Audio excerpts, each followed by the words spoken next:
Hi everyone, welcome to my channel. My name is Brittany, and in this video today, I'm going to show you how I'm going to take in the waist of this dress I have here. This is going to be a great contender for this project I'm about to show you today.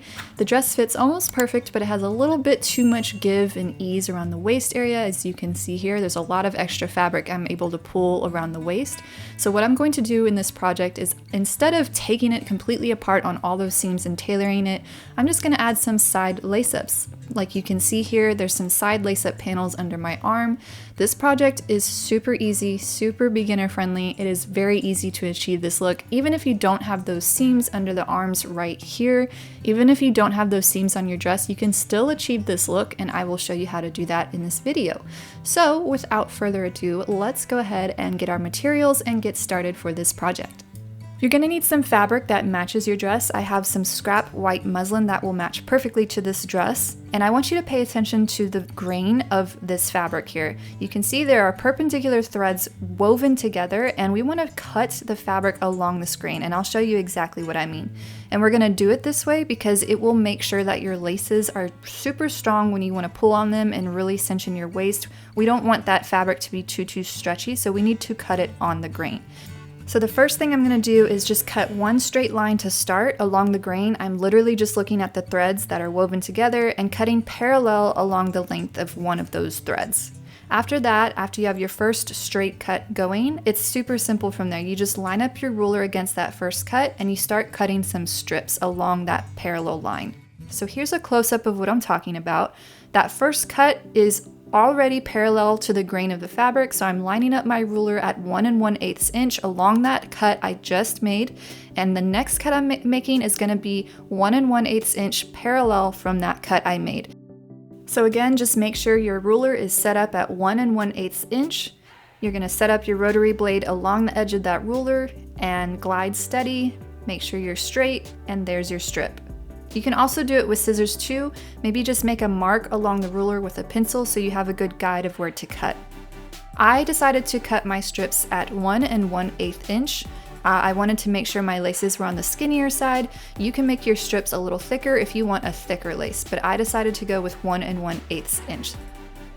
After that, you're just gonna keep on cutting strips for a while. I think I had a total of 15 total feet of strips I cut. You wanna err on the side of more length than you need. I couldn't tell you exactly how much you're going to need for your dress. It just depends on a lot of factors, but I ended up with 15 total feet. And after a quick QA inspection by my QA staff, it's time to move on to attaching all those strips together. Start by trimming away the excess fabric on your strips to make a right angle like this.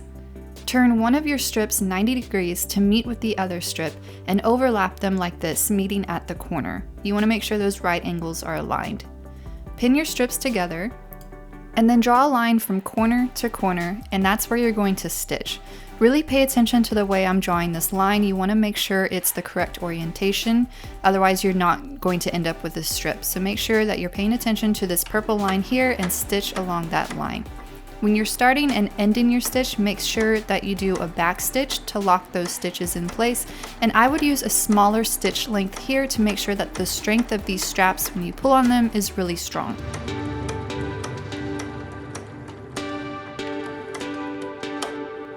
And this is how it should end up. So really tiny stitches to make sure you have strength in your straps.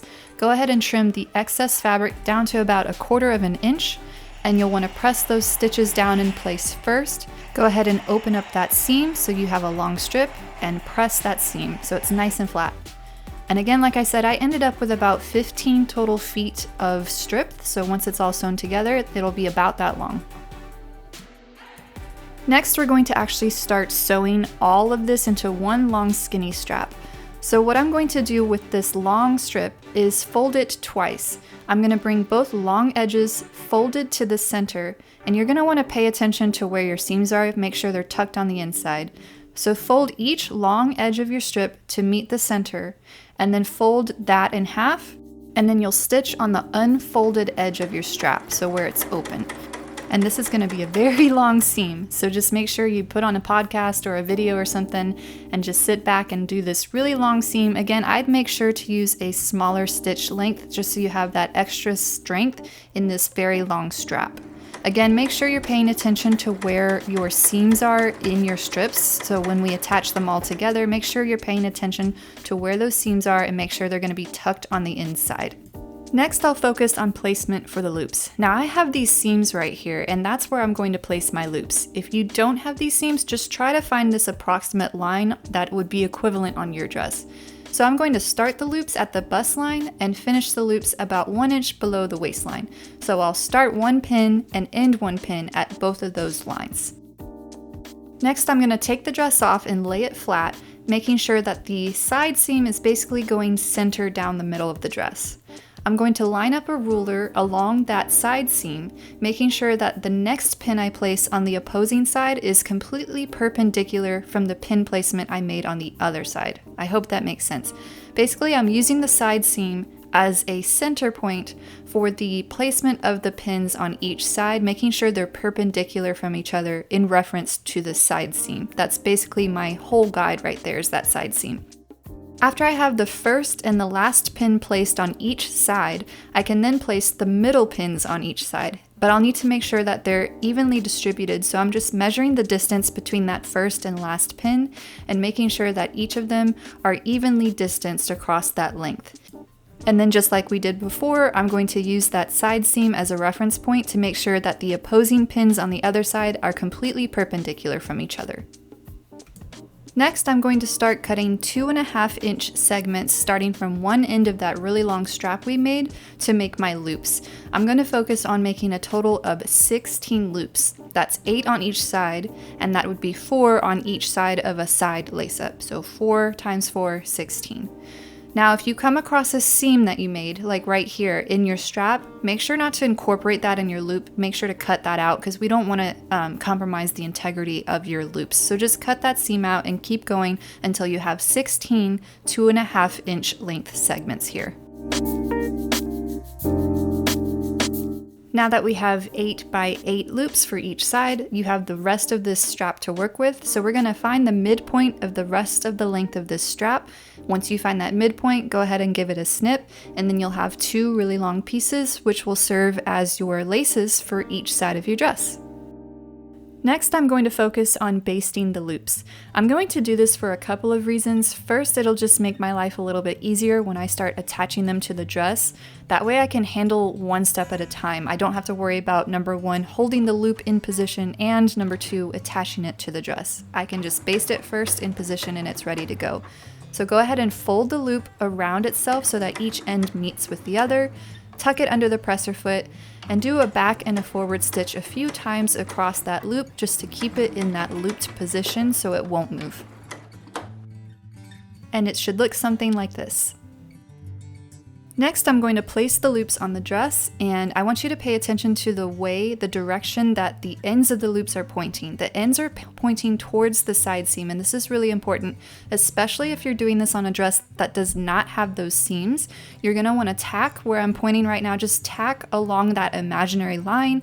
And then once you lace up your side laces, what's going to happen is those loops will flip towards the center and it will cover those ends of the loops. You won't even be able to see them. So don't worry if you don't have those seams in your dress, just use that imaginary line, tack down your loops, and you'll be good to go. I've already completed everything necessary on one side, so I'm going to show you what to do on the other if you do have seams in your dress to work with. The first step will be to deconstruct your outer layer of your dress. So the outer layer of my cotton white eyelet here, I'm just taking apart that seam. Now that it's open, I can go ahead and mark where my pins are so I can remove the pins so they're not in my way anymore.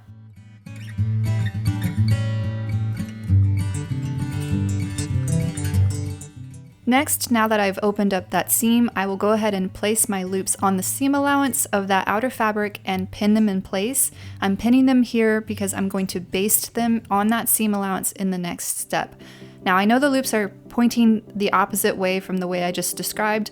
For this method where we're actually incorporating it into a seam, it doesn't matter at the end of the day. We're going to flip them the correct way in just a couple of seconds here. So go ahead and pin them to the seam allowance of your outer fabric. Then just eyeball and make sure your loops are all sticking out from that seam the same distance. So like I said, I'll head over to the sewing machine and I'm basting each of those 4 loops to the seam allowance.